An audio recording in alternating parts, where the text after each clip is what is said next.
every kid takes the easy job, sitting in a stranger's house after dark while their children sleep. It pays well, it sounds like nothing, and your parents tell you it's safe. But every now and then a kid locks the door behind them the way they were told to, and slowly begins to understand that the job was never about the children at all, that it was about getting one young person alone after dark into a house where nobody is coming, and that the nicest part of the whole arrangement was always the part designed to make them feel safe enough to stay. Welcome to the 3 a.m. protocol. 6 true stories tonight. One of them sent in by one of you. Check the locks, look in on the kids, and let's begin. I was 15 the summer I answered the ad, and I remember being thrilled about it because the pay was nearly double what anyone in my neighborhood paid for the same thing. A woman who worked overnight shifts needed someone to sit at her house from 10 at night until 6 in the morning with her little girl, who, the ad promised, would already be fast asleep before I ever arrived and would stay asleep the whole night through, so that the job was really just being a warm adult body in a house where a child slept. My mom insisted on speaking to the woman first, and the woman was lovely on the phone, calm and warm and patient, answering every one of my mom's questions and explaining that she'd have to leave for her shift before I got there. So she'd leave a key under a particular flower pot by the side door. And whatever the two of them talked about, my mom hung up satisfied and told me it sounded like a wonderful opportunity, and that was that. The house sat at the dead end of a quiet street, backed up against a stand of dark trees, and every single light in it was burning when my mom dropped me off, which I took at the time as a kindness, the woman not wanting me to walk into a dark house, though I think about it differently now. The key was under the flower pot exactly as promised, and I let myself in and set my backpack down in a living room that looked, at first glance, like any family's. Photographs on the walls, a few toys near the couch, crayon drawings stuck to the refrigerator with little magnets, a child's pink backpack slumped against a chair. It looked completely ordinary, and the house was so still and so quiet that I assumed the little girl was already deep asleep somewhere down the hall, and I settled onto the couch with my phone and prepared to be bored for 8 hours, which is the best thing a babysitting job can possibly be.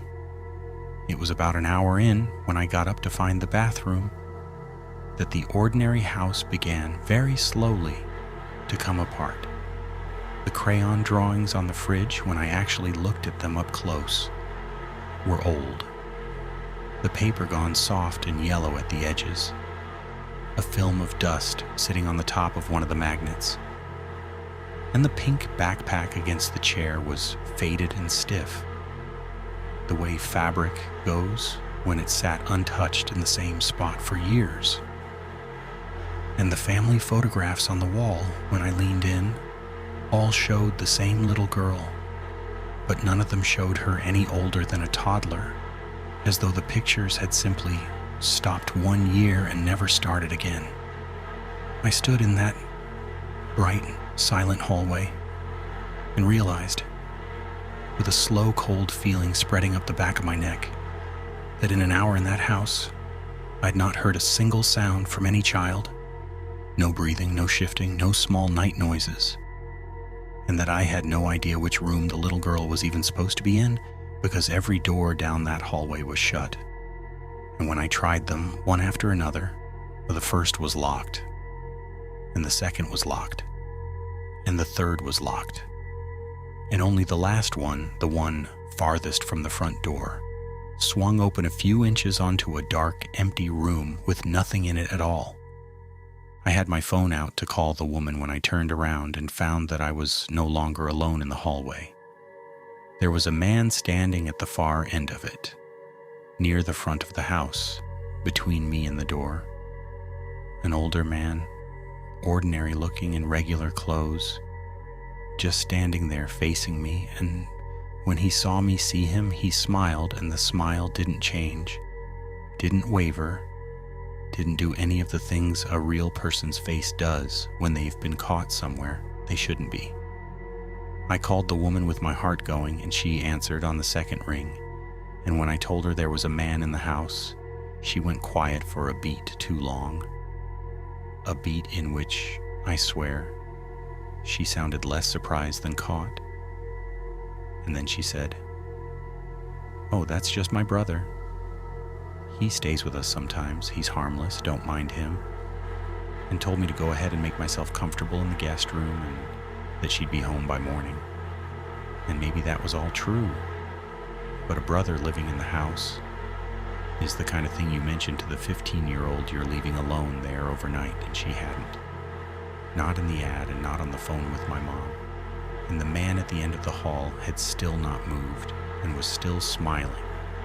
And the guest room she told me to wait in was the only room down that whole hallway whose door I'd already noticed had no lock on the inside at all. I didn't go to the guest room. I called my mom instead in a whisper from the dark, empty room with the door pushed almost shut. And she heard something in my voice that made her say she was leaving right then, and I climbed out through that room's window into the backyard and went over the back fence and didn't stop until I was 2 streets away. And that is where I was standing, shaking, when my phone buzzed with a text from the woman's number that just said, "Where are you going?" I had seen no cameras. No one had followed me out. The man had been inside at the front of the house, nowhere near a window that looked onto the back. And yet somehow, less than 2 minutes after I'd gone out, a back window into a fenced yard in the dark, she knew that I had left. My mom picked me up around the corner with the doors already locked, and we never called that number again. And to this day, I do not know who the man was or whether there had ever been a little girl named in that ad at all, or what the job had actually been for. Only that everything about that house, from the warm voice on the phone to the lights, left burning to the child who was always conveniently already asleep, had been arranged to get one 15-year-old to lock herself in for the night and feel perfectly safe doing it. If your stomach just dropped, hold on to that, because that's the instinct that got her out a window instead of into that guest room. And it's the one that keeps kids alive. Keep it close tonight. And while you're here, do me a favor. Subscribe and turn on the bell, so the rest of these reach you later in the dark with the lights low, which is exactly where they land hardest. Our first sitter walked into a house that was only pretending a child still lived in it. This next one walked into a house where a child very much did, and spent the night listening to that child on the baby monitor, having a long and happy conversation with someone who wasn't there. Hannah had been babysitting for the same young family for almost a year, which is why she never thought twice about the nights with their little boy Eli, a sweet, easy 3-year-old who went down at 7 and slept like a stone. And the only piece of equipment the parents ever insisted on was the baby monitor, an older model with a little screen and a grainy night vision view of the crib, which they asked her to keep beside her on the couch downstairs at all times, so that she'd hear him the moment he stirred. She'd done it dozens of times, and dozens of times the monitor had shown her nothing but a small boy sleeping in a small dark room, breathing slow, the green numbers of the temperature readout glowing in the corner, and the only sound that ever came through it was the soft white hiss of a quiet nursery, until the night, a little after 1 in the morning, when the monitor woke her with the sound of Eli talking. Not crying, not calling for her, talking in the bright, easy, sing-song way a small child talks when they're playing. A back-and-forth rhythm with pauses in it, the unmistakable cadence of a conversation, of a kid answering someone and then waiting, politely, for the someone to answer back. She picked up the monitor and looked at the little screen, and there was Eli, sitting up in his crib in the green night vision glow, facing the corner of the room, chatting away happily to the empty dark.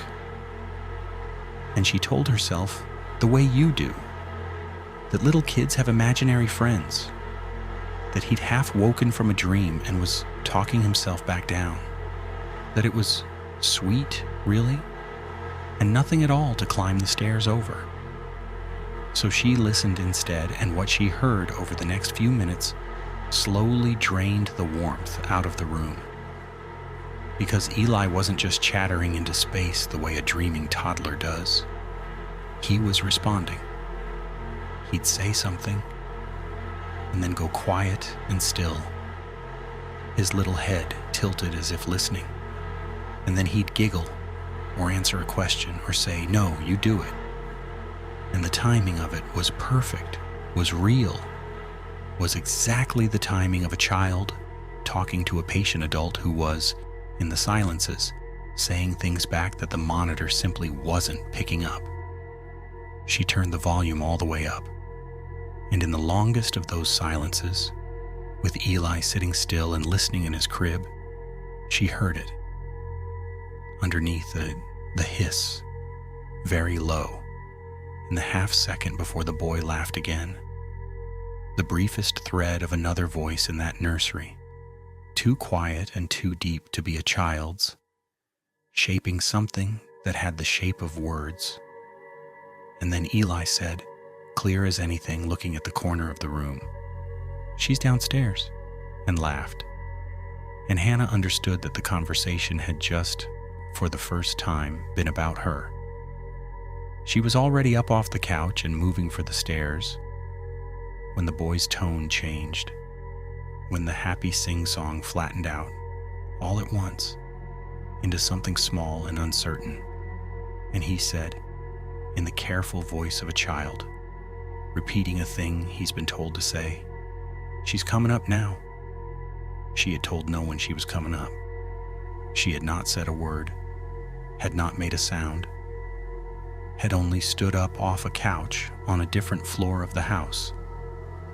And on the little green screen in her hand, Eli slowly turned away from the corner he'd been talking to and turned to face the doorway of his room and watched it, waiting for her, a full 10 seconds before she ever reached the top of the stairs. She grabbed him out of the crib, and she did not look at the corner of that room, and she carried him downstairs and sat with every light in the house on and the boy dozing against her shoulder until his parents came home at dawn. She didn't tell them much, just that he'd had a restless night, because what was there to say? But she did, carefully over the following week, ask Eli a few gentle questions about his nighttime friend, the way you'd ask any kid about an imaginary playmate. And Eli was happy to talk about it, happy to tell her that the friend came at night and stood in the corner and was very nice and knew lots of things, and that the friend had been a little sad lately because Eli was getting bigger now, and the friend had told him more than once, in the patient way grown-ups explain hard things to children, that when Eli finally got too big to need a babysitter to sit downstairs at night, the friend would just have to find a different house with a different sitter and start again. This one was sent in by a man named Cole, who told us he was 16 the summer it happened and has never been able to shake it, and who asked us to change the names but otherwise tell it exactly as he wrote it. These are his words. My mom knew an older couple from her church, Walter and Ruth, both somewhere in their late 60s, who needed help for a couple of weeks out at their place in the country, a quiet old farmhouse at the end of a long gravel drive with nothing but woods behind it. And the deal was that I'd stay out there and help Walter with the kind of work that's hard on an old man's back, clearing the garage, painting the fence, hauling brush, and they'd feed me and pay me well at the end of it. My mom trusted Walter because she'd known him for years, and Ruth seemed gentle and sweet the first afternoon I met her. Quiet, smiling, always asking if I wanted something to eat. And the only thing I noticed that first day, the only small wrong note, was that Ruth asked me my name 3 separate times over one dinner. And each time Walter answered for her, easy and smooth, and said that she forgot things sometimes. And I figured he meant the ordinary forgetfulness of an older person, and I didn't think about it again. I should have thought about it. The footsteps started the first night. I woke up sometime after 2 to the sound of someone walking the hallway outside my room. Slow, deliberate, the old floorboards groaning under the weight, passing my door and going to the end of the hall and turning and coming back again and again, never going anywhere, never stopping at the bathroom, just pacing. And when I finally worked up the nerve to look at the long gap of darkness under my door, I could see the shadow of 2 feet planted just outside it, motionless for a long, long time before they finally moved off down the hall. In the morning, I mentioned it to Walter while we worked, and he didn't look the least bit surprised. He just said Ruth wandered at night sometimes, got confused, had bad dreams, and that I shouldn't worry. And when I asked whether I could lock my door, he laughed in a way I didn't like and said the old guest room never had a lock. And that was the end of it. The second night was worse, because this time the footsteps were faster, and under them I could hear Ruth muttering to herself in the hall, low and urgent, none of it clear, except for one moment when I heard, plainly, my own name. And then the doorknob turned, and the door eased to open a single inch, and a whisper came through the gap that I couldn't make out. And then the door closed again and the feet went away. I told Walter everything the next morning, and he explained it all away again, asked me not to embarrass Ruth by bringing it up, told me she'd been worse lately. And during the daylight, she really did seem mostly fine, making sandwiches and folding laundry and watering her plants, except for the moments I'd catch her staring at me from across a room with a flat, cold, suspicious look, as if she didn't know who I was and didn't like that I was in her house. That afternoon, cleaning out the shed, I found a dented metal walker shoved behind some boxes, and next to it a broken picture frame with a dark, dried stain across the glass. And later, inside, a long scrape gouged into the hallway plaster at about chest height, like something heavy had been dragged along it. And I started, finally, to understand that I was reading the signs of something that had already happened in that house, more than once, to someone before me.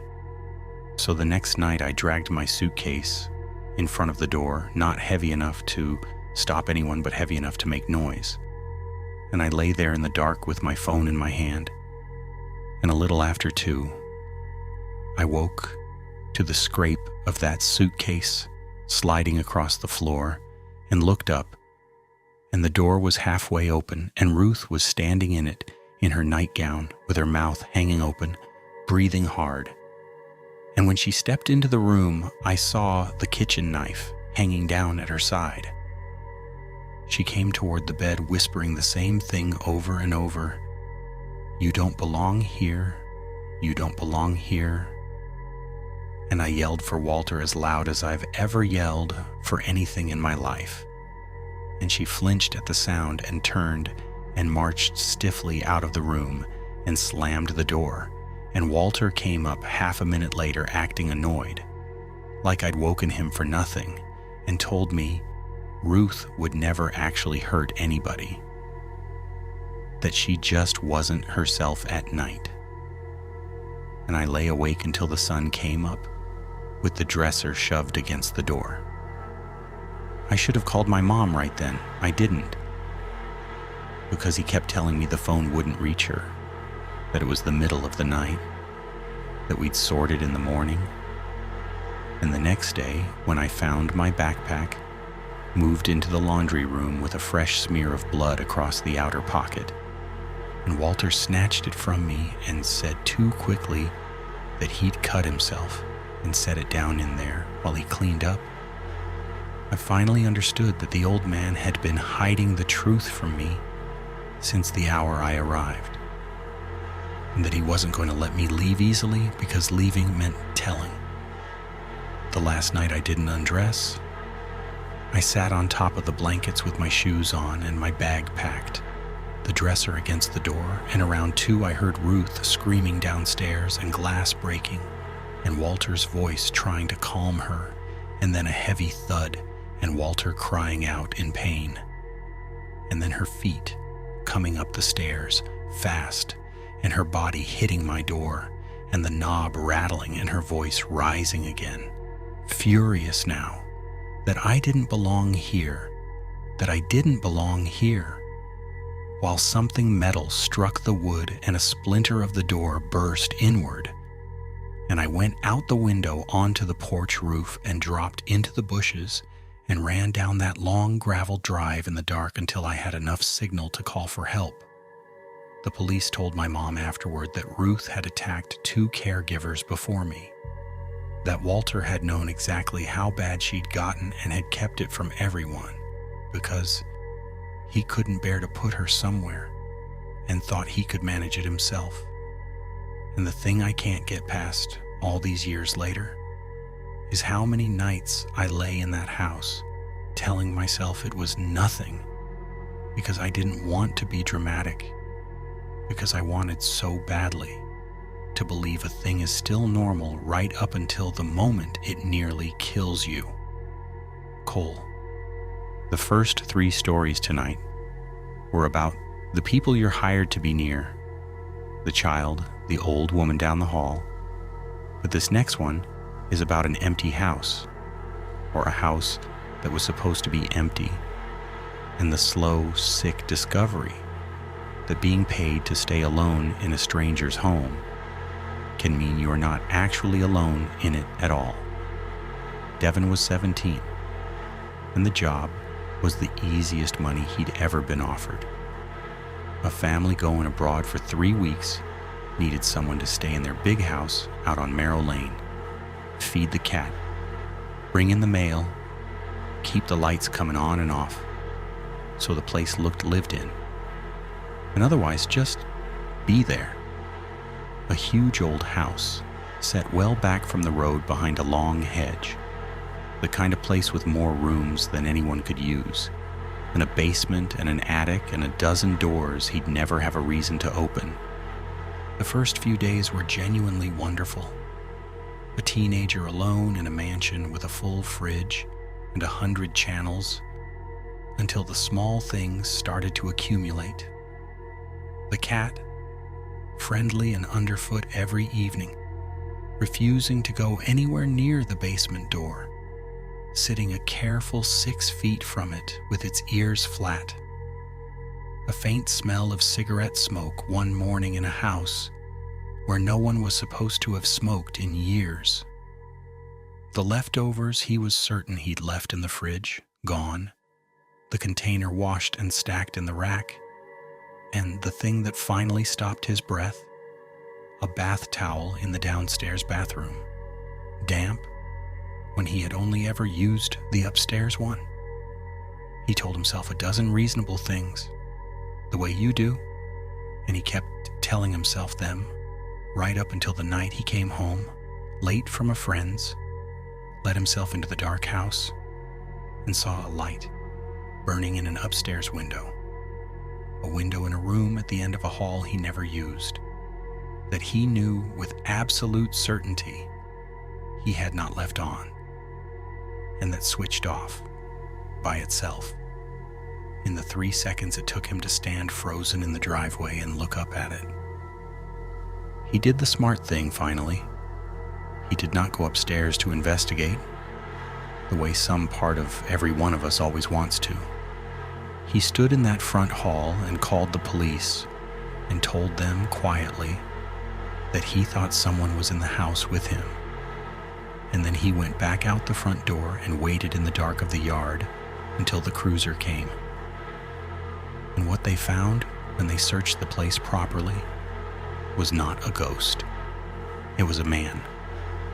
A man who had been living in that house quietly the entire 3 weeks Devin had been staying in it, up in the unused third floor rooms and the deep finished half of the basement, moving through the parts of the house Devin didn't use, eating a little of his food, washing in the downstairs bathroom while Devin slept, and very, very carefully keeping to whichever rooms the boy was not in. There was a mattress up there behind the boxes, and a camp lantern, and a tidy little stack of belongings, and this was the part the responding officer would not let Devin look at, the part he only heard about afterward. A chair set up by a vent in the floor of one of those third floor rooms, a vent that looked straight down into the guest bedroom, where Devin had been sleeping every single night, with a clean spot worn in the dust around it where someone had sat for hours watching.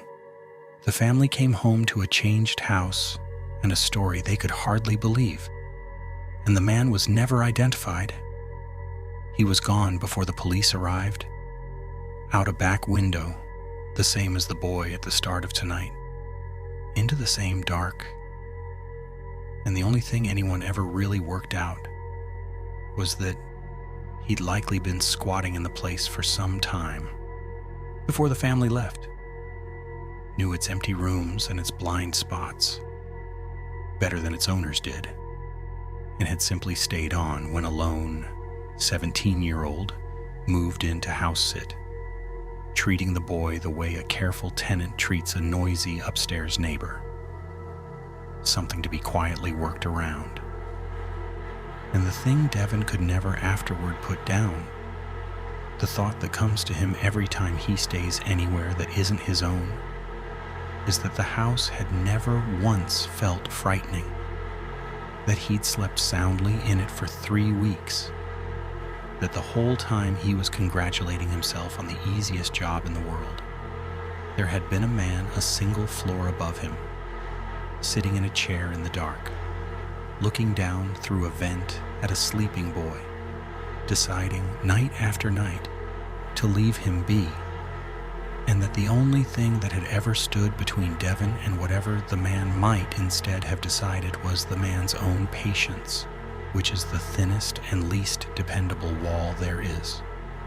A man hiding in your house, you can at least call the police on, and they'll come, and they'll find the mattress and the lantern and the worn place in the dust. But what kept Mara company on the overnight shifts she worked at old Mr. Avery's house couldn't be found by anyone and did not leave a chair or a footprint or a single thing for the police to photograph. And it had been coming down that hallway, Mr. Avery told her, on her very first night, for a great deal longer than Mara had been alive. She was 19 and not quite a nurse yet, just a girl with a first aid certificate, hired to sit overnight in the house of a frail, sharp-minded old man who couldn't be left alone after dark.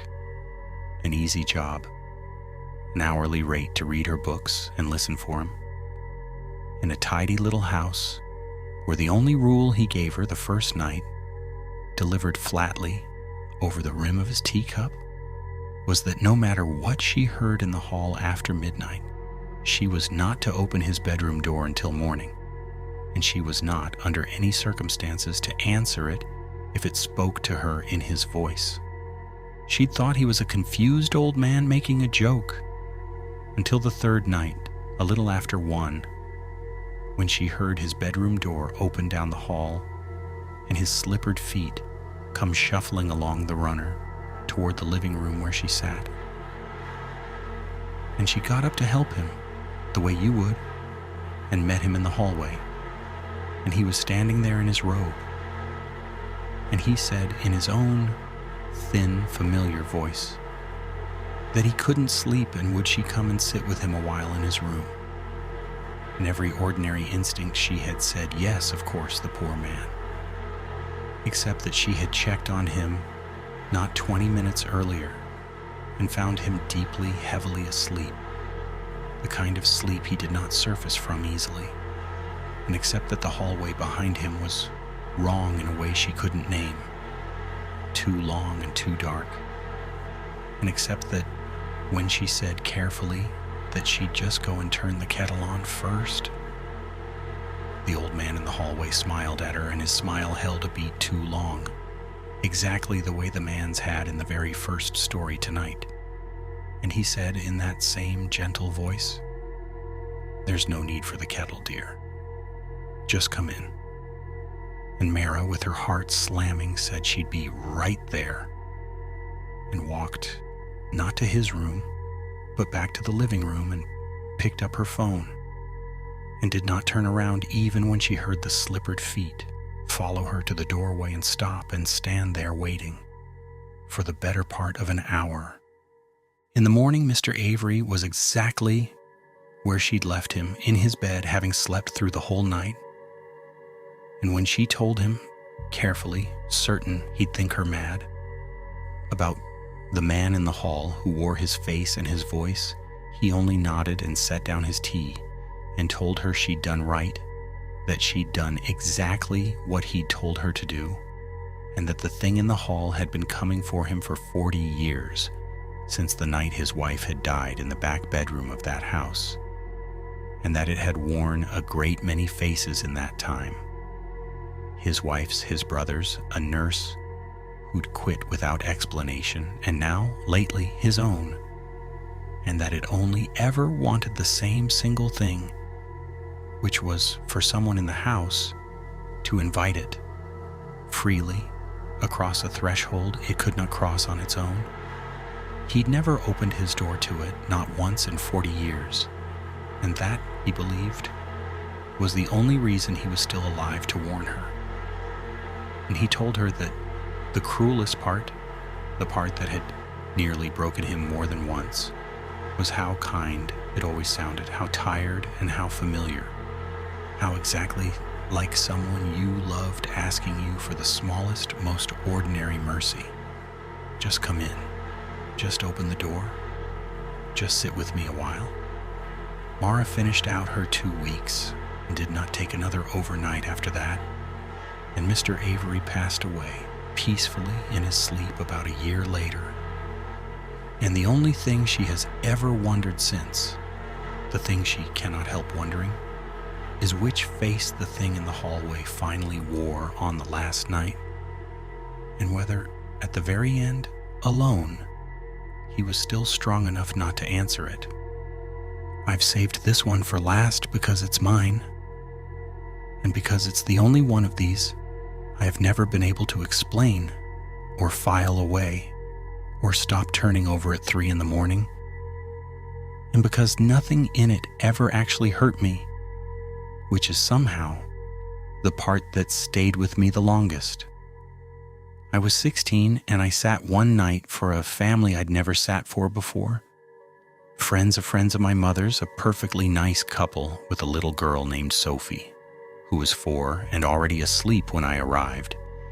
And the only thing the mother told me on her way out the door, almost as an afterthought, with her coat already on, was that Sophie sometimes got up and played in the night, and that if I heard her, I shouldn't go in and stop her, that she'd settle herself back down on her own, she always did, and that going in only made it worse. It was a little after midnight when I first heard her, the soft thump and patter of a small child out of bed, and the low murmur of a little girl talking to her toys, drifting down from the top of the stairs. And I remembered what her mother had said, and I stayed where I was, and after a while, it went quiet, and I relaxed. An hour later it came again, and this time, underneath Sophie's bright little voice, there was the unmistakable creak and give of the floorboards up there taking weight. Too much weight. The slow, heavy rhythm of an adult crossing a room, pacing, while a 4-year-old chattered happily along beside it. And I sat at the bottom of those stairs telling myself it was the old house settling, that houses make noises at night, that her mother had told me not to go up, that everything was fine. And then Sophie laughed up there in the dark and said, clear as a bell, "You have to be quiet. The babysitter's awake." And the heavy footsteps overhead stopped, all at once, mid-stride. I didn't go up those stairs. I want to be honest about that, because I know how it sounds, and because I've spent years half wishing I had and being entirely grateful I didn't. I sat at the bottom of them with my eyes on the dark landing and my phone in my hand, and I did not move and I did not make a sound, and after a long, long silence, the little girl's voice resumed, softer now, and the footsteps did not. And eventually the house went quiet and stayed quiet until the parents came home a little after 2. The mother went up to check on Sophie while the father paid me, and she came back down smiling and said the little girl was sound asleep, sprawled sideways the way she always slept, and thanked me and told me I should come back any time. And I smiled and said of course, and took the money and never ever went back. I told myself for a long time that I'd imagined the footsteps, that a tired 16-year-old alone in a strange house at 1 a.m. will hear all kinds of things. And I might have gone on, believing that, except for the one detail I've never been able to reason away, the thing I think about every time someone asks me to watch their kids and I find a reason to say no. When the mother left that evening, she told me Sophie sometimes got up to play, and not to go in if I heard her, because she'd settle herself back down on her own. She'd said it like it was nothing, like it was a quirk, like every parent's little note about bedtime. But you only learn a thing like that. You only know for a fact that your child will always settle herself back down if you simply leave her alone with whatever she's up there playing with, by having stayed downstairs yourself more than once, listening and choosing not to go up. 6 houses, 6 easy jobs, 6 kids who locked the door behind them the way they were told to, and found out 1 quiet hour at a time that the lock was never really there to keep anything out. If you made it all the way to the end of this one, then you're awake at the hour these houses do their talking, and so am I. So tell me, down in the comments, did you ever take one of these jobs as a kid, sit in some stranger's house after dark, and feel in your gut that something about it was wrong? And if something happened to you on a job, in a house that wasn't yours, in the small hours when you were the only one supposed to be awake, I want to hear it, because we read every single story that finds us, and the next voice on this channel might just be yours. The pinned comment up top shows you exactly how. Subscribe, turn on the bell, and I'll see you again at 3 a.m. Sleep well tonight. And if you're ever alone in a quiet house and a child you're watching tells the dark that the babysitter's awake, don't go up those stairs. Just keep your eyes on them and your phone in your hand and wait for morning.